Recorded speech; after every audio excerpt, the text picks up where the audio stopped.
Bien-aimés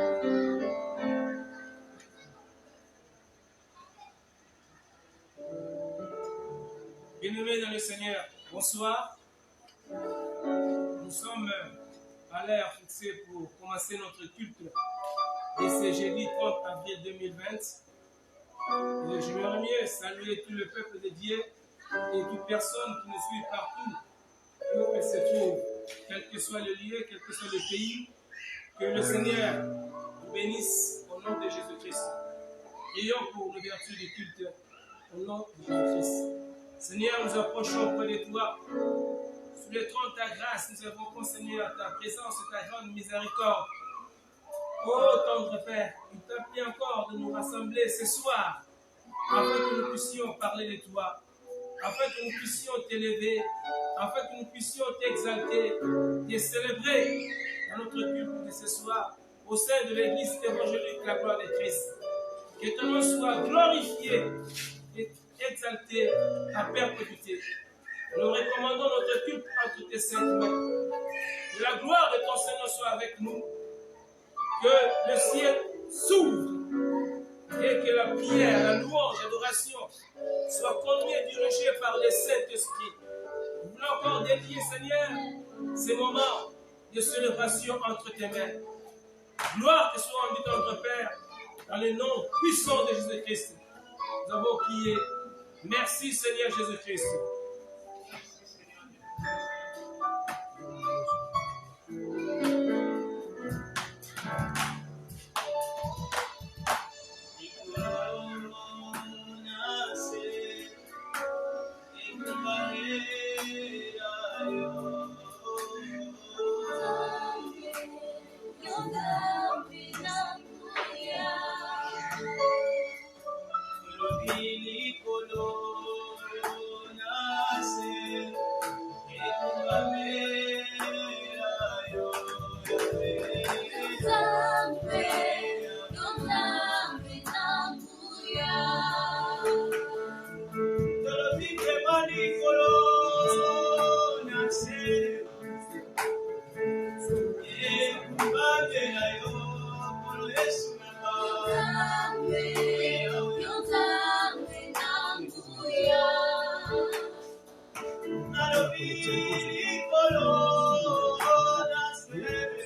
Que le Saint-Esprit gouverne de ton peuple.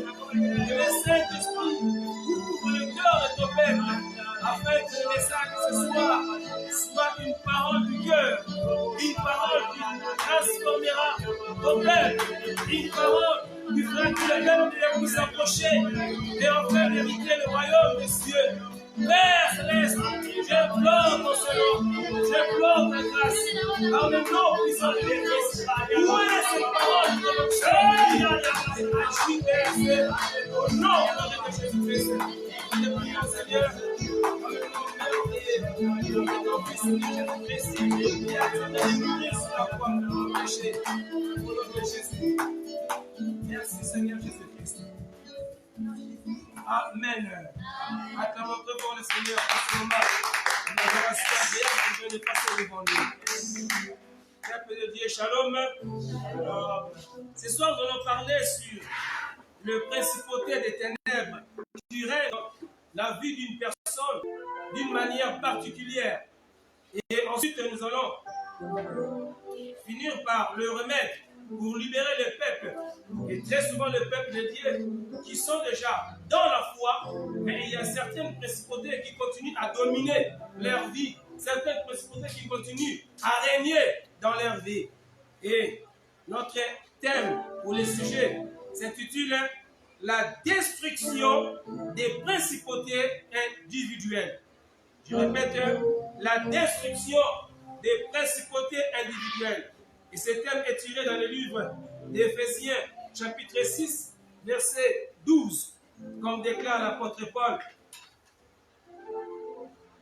Car nous n'avons pas à lutter contre la chair et le sang, mais contre les dominations, contre les autorités, contre les princes de ce monde des ténèbres, contre les esprits méchants dans les lieux célestes.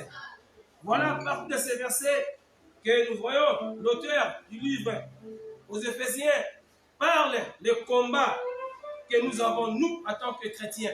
Il dit très bien que nous n'avons pas à lutter contre la chair et le sang. Mais il continue encore à citer là où se localise notre combat. Il dit clairement que notre combat, c'est contre les dominations, contre les autorités, contre les princes de ce monde de ténèbres, contre les esprits méchants dans le lieu céleste. C'est pourquoi, chers frères et sœurs, en Christ, j'aimerais bien partager avec vous cette parole afin que vous soyez libérés de certaines chaînes, de certains liens ou de certaines dominations maléfiques qui règnent dans nos vies, mais tout en étant chrétiens. Et cette parole sera vraiment plus pour les chrétiens qui demeurent encore dans les œuvres de la chair. C'est-à-dire que les chrétiens qui ont encore dans leur cœur les idoles, c'est que la Bible appelle les idoles du cœur. Et à cause de ces œuvres-là maléfiques, à cause des idoles du cœur, cela fera que vous puissiez manquer l'accès au royaume de Dieu. Ainsi, lorsque nous allons parler de ces points, je parle plus sur les principautés. Donc, les esprits méchants qui occupent une hiérarchie supérieure dans le royaume de ténèbres et dans l'armée satanique. Des principautés. Car dans l'armée satanique, il y a aussi une hiérarchie. Et ces principautés sont entourées d'une ceinture de beaucoup d'esprits mauvais. C'est ainsi que le diable maintient beaucoup de gens sous son emprise. Alors, cet enseignement nous aidera d'être libérés de l'emprise du malin. Parce que vous verrez certains chrétiens qui possèdent encore des œuvres maléfiques. Un chrétien qui est encore alcoolique, un chrétien impudique, un chrétien menteur, un chrétien escroc, un chrétien qui commet les actes ou des péchés qui n'honore pas. Un chrétien qui n'honore pas sa position d'être chrétien. Ainsi, selon les Saintes Écritures, ces esprits appelés les principautés sont de même ordre que les autorités, les dominations, les dignités, les seigneuries. Comme nous avons lu dans Éphésiens chapitre 6, verset 12, nous lirons aussi dans Colossiens chapitre 2, verset 15. La Bible déclare: il a dépouillé les dominations et les autorités et les a livrés publiquement en spectacle à triomphateur par la croix. Alléluia. Donc notre Seigneur et Sauveur Jésus-Christ a dépouillé les autorités, les dominations et les a livrées publiquement en spectacle, en triomphant d'elle par la croix. Donc c'était un combat sans revanche, parce que ces esprits maléfiques étaient complètement et totalement dépouillés.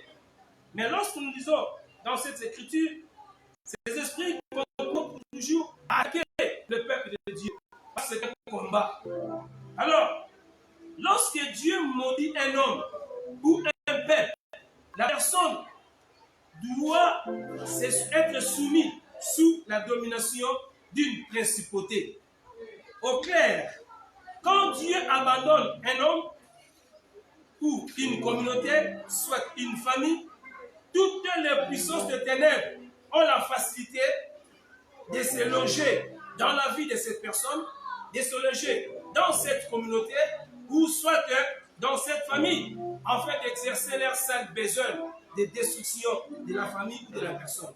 En bref, la domination des puissances de ténèbres se repose sur la malédiction divine, c'est-à-dire sur la malédiction de la loi. J'avais parlé la fois passée, c'est-à-dire sur la malédiction déclarée ou prononcée de la part de la bouche de Dieu. Nous devons savoir que c'est à cause de l'idolâtrie que Dieu livre les hommes au penchant de leur cœur et qu'il les soumet à l'oppression des forces du mal. À cause de l'idolâtrie, Dieu n'aime pas l'idolâtrie. Dieu n'a jamais accepté l'idolâtrie. Et un idolâtre, il prend le diable, son Dieu, et maintenant il a la rivalité entre le vrai Dieu et celui-là. C'est pourquoi l'Éternel Dieu rejette des personnes pareilles, rejette un idolâtre. Ce soir, je ne parlerai pas d'un idolâtre qui prend une statue devant lui, d'un idolâtre qui prend une effigie ou bien une fauteuil devant lui, mais là je parlerai sur les idolâtres du cœur ou l'idolâtrie du cœur. Bien-aimés, nous devons savoir que c'est à cause de l'idolâtrie que Dieu livre les hommes au penchant de leur cœur et qu'il les soumet aux oppressions démoniaques, aux oppressions des forces du mal. Et celles-ci exercent leur activité en troublant la création de Dieu, en faisant régner le péché, régner la violence, la médiocrité, le gueule, la misère, ainsi de suite.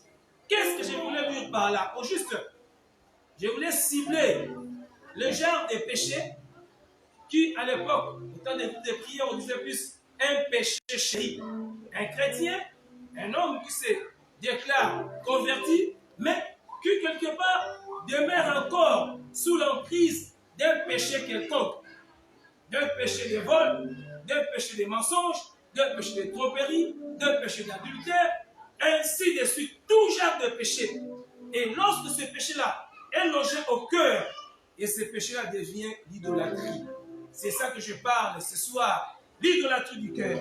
Alors, une telle personne, ou bien une telle communauté, une telle famille, deviennent vulnérables aux esprits mauvais, deviennent vulnérables aux incantations des sorciers, deviennent vulnérables aux occultistes.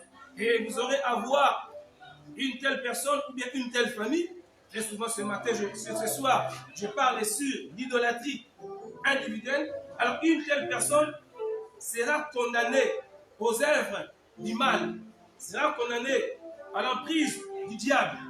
Ainsi déclare les Écritures dans 1 Pierre chapitre 4 verset 3. Il est écrit: aussi trouve-t-il 1 Pierre chapitre 4 verset 3. C'est assez, en effet, d'avoir dans le passé accompli la volonté des païens en marchant dans la dissolution, dans les convoitises, l'ivrognerie, les excès du manger et du boire et les idolâtries criminelles. La Bible souligne très bien idolâtrie criminelle. C'est-à-dire, un chrétien, physiquement comme ça, il vient à l'église, tenant sa Bible à la main, il prie, il exhorte des gens, il évangélise, c'est bien. Mais dans son cœur, il fait loger là les convoitises. Il fait loger là l'ivrognerie. Il fait loger les excès du manger et du boire. C'est ça que la Bible appelle les idolâtries criminelles. Donc, l'idolâtrie qui tue, l'idolâtrie qui détruit la personne, l'idolâtrie qui fait que Dieu ne puisse pas s'attacher à une telle personne ou bien à un tel chrétien. Quoi que disons chrétien, baptisé d'eau, baptisé du Saint-Esprit, parlant en langue, chassant les démons, priant pour les malades. Mais lorsqu'il fait loger en lui un péché quelconque, et il est conscient qu'il y a des fois dit que c'est sa faiblesse. Oh, c'est ma faiblesse, frère. Priez pour moi. Il se répand et il retourne encore à ses péchés. Il se répand et il retourne encore à ses péchés. C'est ça que je parle ce soir sur le péché chéri ou l'idolâtrie du cœur. Pas une idolâtrie extérieure, mais une idolâtrie du cœur. Dans son cœur, il est conscient d'aimer ces péchés-là. Il est conscient de mettre en pratique ces péchés-là. Bien aimé, les principautés individuelles. Une principauté individuelle, quand elle exerce sa domination sur une seule personne, et cette principauté exerce sa domination sur un seul individu, dans ces cas, son renversement ou sa destruction ou la délivrance de cette personne-là ne dépend pas d'une action ou d'un combat lié de la famille. Non, là c'est individuel. Donc, mais c'est la personne elle-même qui a besoin d'être libérée. Cette principauté maléfique ou cette principauté individuelle s'appuie au péché que la personne ne veut pas abandonner. Cette principauté s'appuie au péché que la personne commet d'une manière habituelle plutôt. Et ces péchés que la personne ne veut pas abandonner, ce sont ces péchés-là qui constituent des idolâtries criminelles. Donc, l'idole de première catégorie, ça peut être un péché, voire même 2, 3, 4, même plus. Pourquoi? Parce que la personne ne veut pas abandonner ce péché-là. C'est un chrétien, il prêche la parole de Dieu, mais un buveur d'alcool. C'est bien, c'est un chrétien qui prêche la parole de Dieu, mais un coureur de jupons. Un chrétien qui dirige même une équipe quelconque dans l'église, dirige la jeunesse, dirige l'évangélisation, dirige l'équipe, voire même l'adoration, mais c'est un coureur de jupons. Parce que la personne aime bien ce péché-là, donc ce péché-là devient une idolâtrie, devient une idole de son cœur. Voilà, je parle de ça ce soir pour que le peuple de Dieu soit libéré de telles situations. Alors, comme je dis, ce péché que la personne ne veut pas abandonner, c'est ce péché-là qui le conduira à l'enfer. Et chaque idole de cette catégorie possède une principauté. Derrière chaque péché, pareil, il y a une principauté qui dirige et qui gouverne toute la vie d'une personne pareille. Ainsi, le livre de 2 Pierre, chapitre 2, verset 19, scrupule 2 Pierre, chapitre 2, verset 19, déclare: Ils leur promettent la liberté quand ils sont eux-mêmes esclaves de la corruption, car chacun est esclave de ce qui a triomphé de lui. J'aimerais mieux répéter ce verset. 2 Pierre, chapitre 2, verset 19. Ils leur promettent la liberté quand ils sont eux-mêmes esclaves de la corruption, car chacun est esclave de ce qui a triomphé de lui. Bien-aimé dans le Seigneur, quel péché qui triomphe en toi? Le péché qui triomphe en toi, tu es esclave de ce péché. Et derrière ce péché, il y a une principauté qui trône. Il y a une principauté qui dirige, qui gouverne ta vie. Il y a une principauté qui te dirige et qui fait que tu puisses toujours commettre ce péché-là. Donc, celui qui est attaché volontairement à un péché quelconque est esclave de ce péché. Celui qui est attaché volontairement à un péché quelconque est esclave de la principauté qui règne dans ce péché. Et celui-ci qui est esclave ne peut pas renverser une autre principauté pour rendre un homme libre. Quelqu'un qui est lié, il lui sera difficile de délier celui autre qui est lié. Il faut commencer d'abord par être libéré par une prière de repentance sincère, par une prière d'autodélivrance. Et c'est alors que tu auras la possibilité de libérer notre personne. Alléluia. Dieu rejette les idolâtres conscients. Dieu rejette les idolâtres endurcis. L'Éternel, notre Dieu, ne conteste pas à toujours avec ceux qui ont pris la décision de vivre dans le péché, ni avec les personnes qui aiment la rébellion, les personnes qui se rebellent contre la parole de Dieu, ceux-là qui aiment bien la gloire du monde plus que Dieu. Et Dieu dit dans Osée, chapitre 4, verset 17, Éphraïm est attaché aux idoles, laisse-les. Il parlait sur le peuple de Dieu, le peuple d'Israël. Mais dans Osée chapitre 4, verset 17, Dieu dit, Éphraïm est attaché aux idoles. Eh bien, laisse-les. Dieu est libéral. Dieu est amour. Dieu est bon. Mais si quelqu'un s'attache aux idoles, quelqu'un s'attache au péché, Dieu dit, laisse Éphraïm exercer son péché d'idolâtrie. Tous ceux qui désirent la guérison, tous ceux qui désirent la délivrance, doivent le savoir très bien qu'il y a des gens que Dieu a déjà livrés au penchant de leur cœur. Des gens que Dieu a rejetés au penchant de leur cœur. Ce soir, je m'adresse à toute cette catégorie de gens. C'est ce que je veux dire que Dieu permet maintenant aux esprits mauvais de dominer sur ces gens-là, sur ceux qui s'attachent aux idolâtries du cœur d'une manière consciente. Ils ont de fois leur philosophie. Je vais pécher et le sang de Jésus est là. Je peux pécher, mais nous sommes sous la grâce. Mais attention, la grâce est trompeuse. Attention, la grâce est trompeuse. Peuple de Dieu,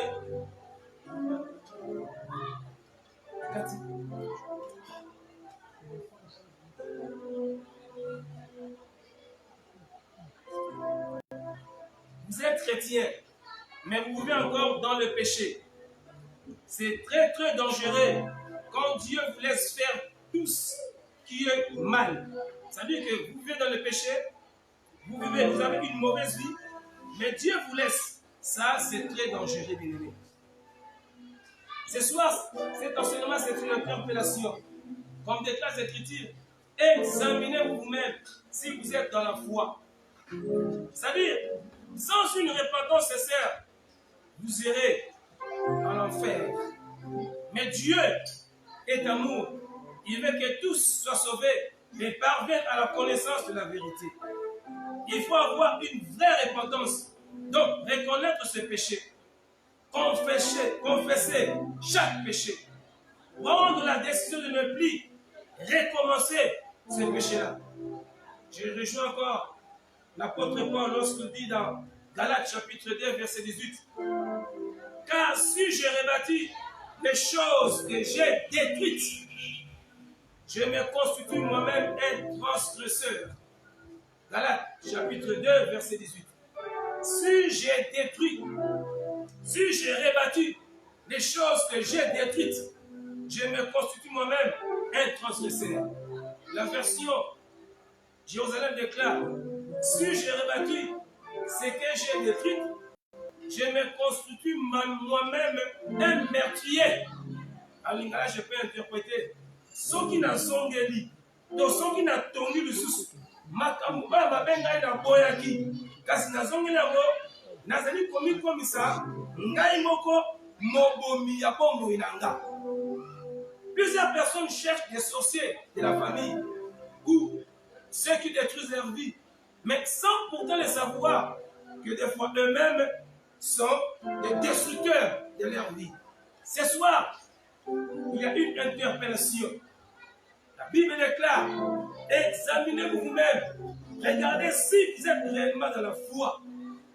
Ainsi, celui qui se répand doit supplier l'Éternel Dieu d'ôter de sa vie les conséquences du péché, d'ôter de sa vie les conséquences de l'idolâtrie criminelle. Ainsi, il faut prier, faire la prière de repentance. Et ensuite, prier, faire une auto-délivrance de sa vie. Et chercher, si possible, le pasteur ou l'ancien de l'église qui pourra bien t'aider, te guider, te diriger selon les Saintes Écritures pour la délivrance totale ou pour une vie de sanctification, de sainteté, un homme de Dieu digne du nom qui va instruire selon les Saintes Écritures afin que vous pouvez vivre la même puissance de Dieu. Bien-aimés, une vraie repentance permet la destruction des principautés individuelles. Je le répète, une vraie repentance permet la destruction des principautés individuelles. Selon Ésaïe chapitre 59, verset 1, il est écrit, non, la main de l'Éternel n'est pas trop courte pour sauver, ni son oreille trop dure pour entendre, mais ce sont vos crimes qui mettent une séparation entre vous et votre Dieu. Ce sont vos péchés qui vous cachent sa face et l'empêchent de vous écouter. Ces Écritures sont claires. La main de l'Éternel n'est pas trop courte pour sauver. C'est-à-dire Dieu aime bien sauver son peuple. Dieu aime bien libérer son peuple. Et Dieu est très fort pour libérer. Nul ne peut lui résister. Encore la parole est claire. Ni son oreille trop dure pour entendre. Il est toujours là pour entendre nos prières, nos supplications. Mais quelque chose dérange notre intimité avec Dieu. Verset 2 déclare, mais ce sont vos crimes qui mettent une séparation. L'idolâtrie, bien-aimé, c'est un crime. L'idolâtrie du cœur, c'est un crime. C'est pourquoi la parole dit de l'idolâtrie criminelle. Ainsi, cette idolâtrie met une séparation entre l'homme et Dieu. Ce sont vos péchés qui vous cachent sa face. Dieu aime bien voir son peuple et que son peuple puisse voir sa face. Mais le péché cache la face de Dieu et l'empêche de vous écouter. Ce soir, bien-aimés, que cette parole soit bien accueillie dans vos cœurs et que surtout qu'elle soit mise en pratique pour la libération de votre corps, âme, esprit. Libération de votre vie contre toutes sortes de maladies. Libération de votre vie contre toutes les dominations des principautés démoniaques. Libération de votre vie contre toute force satanique qui vous rendait dans l'oppression. J'aimerais bien finir en disant comment détruire les principautés individuelles. Voici un peu ces remèdes à bien retenir. Dieu lui-même renverse les principautés par l'exaucement à la supplication de la personne. Les points de résistance d'une principauté, ce sont des péchés, ou certains péchés non renoncés. Un péché repenti, mais on le répand. On confesse, mais on répand encore. On confesse, mais on répand encore. C'est là la base de l'idolâtrie du cœur. Selon le livre d'Ézéchiel, chapitre 14, versets 3 à 4, la parole de Dieu déclare dans Ézéchiel chapitre 14, versets 3 à 4, j'ai lu au nom de Jésus-Christ. Fils de l'homme, ces gens-là portent leurs idoles dans leur cœur et ils attachent le regard sur ce qui les a fait tomber dans l'iniquité. Mais laisserai-je consulter par eux? C'est pourquoi parle-leur et dis-leur, ainsi parle le Seigneur, l'Éternel. Tout homme de la maison d'Israël qui porte ses idoles dans son cœur et qui attache les regards sur ce qu'il a fait tomber dans son iniquité, s'il vient s'adresser au prophète, moi, l'Éternel, je lui répondrai malgré la multitude de ses idoles. Dieu est bon. Malgré la multitude de ses idoles, Dieu déclare, il répondra à cet homme-là. Mais il parle très bien des idoles du cœur, des idoles intérieures, idoles de la truc consciente.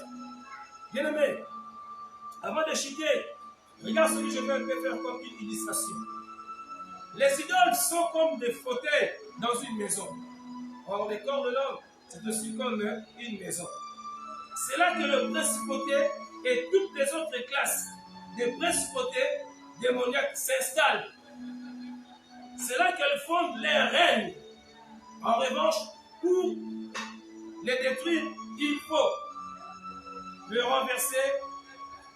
Il faut une bonne repentance. Une repentance sincère, une repentance profonde, une repentance de ne plus retourner à ce péché. Car les forces du mal, les démons, prennent le corps des hommes comme une maison. Et le cœur comme leur trône. Ils posent leur trône là-bas. Quelqu'un qui est lié au mensonge, il a la principauté des mensonges dans sa vie. Et cette principauté des mensonges est entourée aussi de plusieurs forces maléfiques. Et toutes ces forces-là feront que le trône de la principauté des mensonges demeure. Ensuite, la personne en question aura des difficultés pour être libérée. C'est pourquoi on verra un enfant de Dieu baptisé d'eau, rempli du Saint-Esprit, parlant en langue, mais proférant toujours des mensonges, commettant tout genre de péché, à cause de cette principauté-là, à cause de cette idole personnelle qui règne dans son cœur.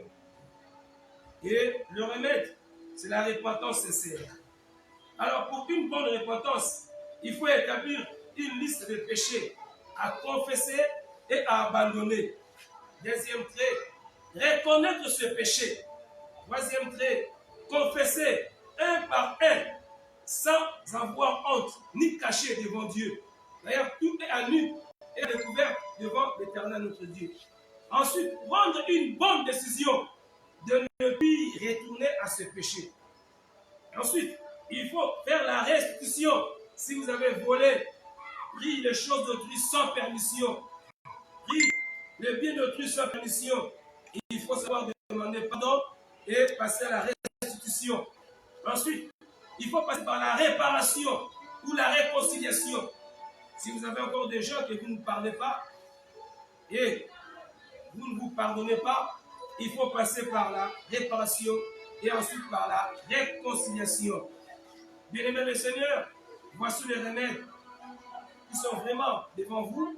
Je le répète, passez par la repentance, une repentance sincère. Donc, établir une liste de péchés à confesser et à abandonner. Reconnaître ce péché, reconnaître que vous êtes pécheur. Confessez un par un, sans honte, ni cacher devant Dieu. Et ne plus retourner à ce péché. Prendre une bonne décision de ne plus retourner à ce péché. S'il y a des choses volées, restituez-les. Si vous avez peur, allez auprès de votre pasteur, auprès de votre berger, auprès de votre encadreur spirituel et parlez avec lui sincèrement, car c'est pour votre salut. Il y a des choses à réparer, passez à la réparation. Si vous avez des gens que vous ne parlez pas, vous avez la haine, des rancœurs, eh bien, il faut pardonner. Passez à la réconciliation. Et le Seigneur vous aidera. Le Seigneur vous guidera. Et vous serez libérés de ce péché. Bien-aimés dans le Seigneur, que la puissance de cet esprit soit avec vous. Que l'Éternel vous dirige selon cette parole. Soyez bénis au nom de Jésus-Christ. C'était là le pasteur Pépé Mtete de l'église évangélique La Gloire de Christ, située sur rue Moncoto, numéro 55, dans la commune de Guiriguiri. Prions au nom de Jésus-Christ pour la parole. Père éternel, je te rends grâce de m'avoir accordé encore ce moment favorable d'annoncer ta parole. Merci éternel pour cette parole qui vient d'être annoncée. Tu m'as utilisé selon ta volonté. Mais c'est toi qui sauves le cœur. C'est toi qui touches le cœur. Père, que l'esprit de la repentance puisse accompagner ce message et que le peuple de Dieu soit sauvé, que le peuple de Dieu puisse se repentir et que les trônes de l'idolâtrie soient brisés de ce cœur. Donne, Père, répands ta gloire, répands ta grâce au Seigneur, toute personne qui nous écoute, toute personne qui nous suit, ou qui nous ont suivis, ou qui va encore nous suivre. Seigneur, que ta grâce descende dans leur vie. Partout se trouve, que le principauté individuel tombe, que le principauté individuel soit renversé, que le principauté individuel soit chassé, ôté du cœur du peuple de Dieu. J'ai supplié par le nom de Jésus. Merci Seigneur.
Seigneur Dieu Tout-Puissant, merci pour ce moment agréable que nous venons de passer devant toi.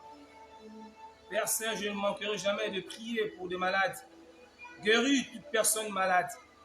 Guéris, Seigneur, la personne qui suivra cette vidéo et en mettant en pratique. Étends ta main sur lui et que la personne soit guérie au nom de Jésus-Christ. Quels que soient les problèmes, des conséquences de péché qui l'englobent, lorsque nous mettons en pratique cette parole, éternel Dieu, Créateur du ciel et de la terre, que ta miséricorde les touche. Père, je bénis le monde entier. Je bénis le peuple de Dieu. Je bénis, Seigneur, ceux qui se convertissent maintenant. Je prie pour le serviteur de Dieu, fortifié, Seigneur de gloire. Je prie pour les enfants de Dieu qui sont affaiblis à cause de ces confinements. Père, donne la force. Je prie pour ceux qui souffrent encore de cette pandémie de coronavirus. Que ceci soit guéri au nom puissant de Jésus-Christ. Console les cœurs affligés. Console les cœurs qui ont perdu des âmes.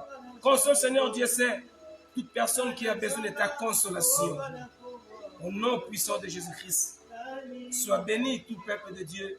Sois béni les enfants de Dieu. Sois béni le monde entier.